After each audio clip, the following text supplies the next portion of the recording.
Assalamualaikum warahmatullahi wabarakatuh.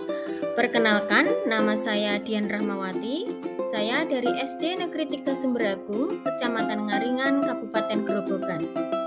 Di sini saya akan memaparkan terkait dengan modul 1.1, yaitu demonstrasi kontekstual pemikiran filosofis Ki Hadjar Dewantoro.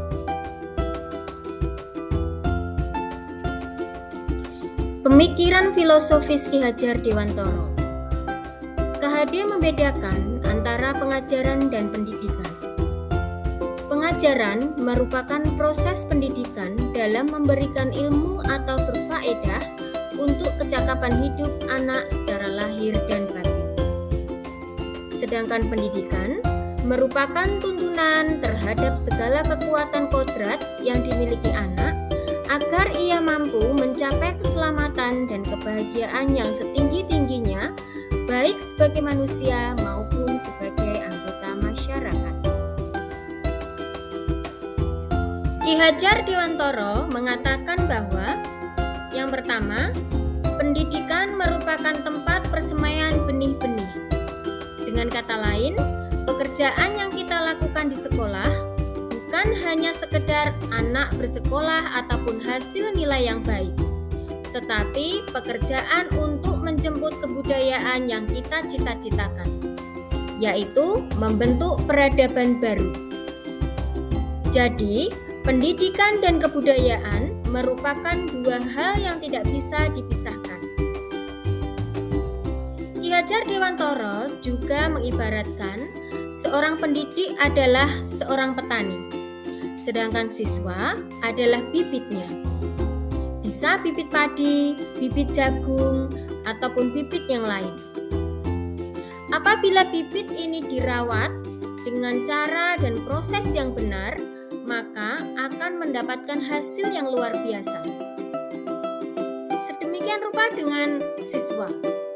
Jika siswa tersebut dituntun, dibina, dibimbing dengan cara yang baik, maka akan menghasilkan siswa-siswa yang luar biasa, baik itu budi pekertinya maupun ilmu pengetahuannya. Sedangkan pemikiran menurut Ki Hadjar Dewantoro yang kedua, yaitu diharapkan adanya perubahan laku, yaitu laku budi pekerti dari peserta didik. Kata budi artinya meliputi tiga hal, yaitu cipta atau pikiran, rasa atau perasaan, dan karsa atau kemauan. Sedangkan pekerti memiliki arti tenaga atau raga. Kedua hal tersebut harus seimbang dalam perubahannya. Dan tugas kita sebagai guru yaitu mendampingi, mengarahkan, membimbing, dan memfasilitasi siswa dalam pembelajaran agar anak dapat menemukan kemerdekaannya dalam belajar, yaitu sesuai dengan kodratnya masing-masing untuk mencapai sebuah tujuan, yaitu menjadi siswa yang berkualitas baik dalam bidang ilmu pengetahuan dan budi pekerti, di mana dalam proses pembelajaran selalu berpihak kepada anak. Anak diberi kebebasan, namun pendidik sebagai pamong tetap memberi tuntunan dan arahan agar anak tidak kehilangan arah dan membahayakan dirinya. Sesuai dengan prinsip pendidikan Ki Hadjar Dewantoro, ing ngarso sung tulodo, ing madya mangun karso, tuwuri handayani. Untuk pemikiran Ki Hadjar Dewantoro yang ketiga, yaitu terkait dengan kodrat alam dan kodrat zaman. Kodrat alam yaitu berkaitan dengan sifat dan bentuk lingkungan di mana anak berada. Sedangkan untuk kodrat zaman yaitu menekankan pada kemampuan anak untuk memiliki keterampilan abad ke-21. Jadi, kita sebagai pendidik dalam menuntun, membina, membimbing maupun memfasilitasi anak, kita harus memperhatikan bakat, minat, serta karakter peserta didik dan juga kebutuhan peserta didik. Sedangkan untuk kodrat zaman, kita juga harus menyesuaikan kemajuan zaman yang ada di abad ke-21, yaitu terkait dengan kemajuan teknologi. berikut ini adalah penerapan pemikiran filosofis Ki Hajar Dewantara berdasarkan nilai-nilai profil pelajar Pancasila di sekolah tempat saya mengajar, di mana dalam pelaksanaannya selalu berpihak kepada murid. Untuk yang pertama, yaitu nilai yang kita terapkan adalah nilai akhlak mulia. Contohnya di sini yaitu hormat kepada guru, orang tua, dan sesama teman.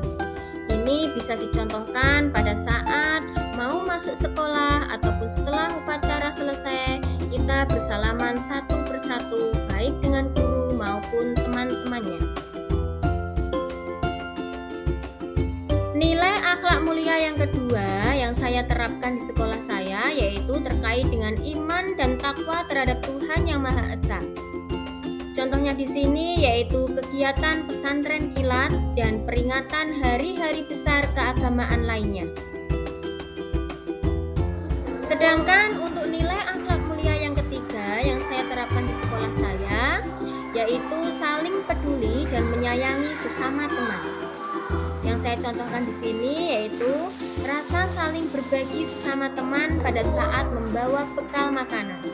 Jadi mereka makan secara bersama-sama dengan saling bertukar menu, sehingga akan timbul rasa saling peduli dan menyayangi di antara mereka.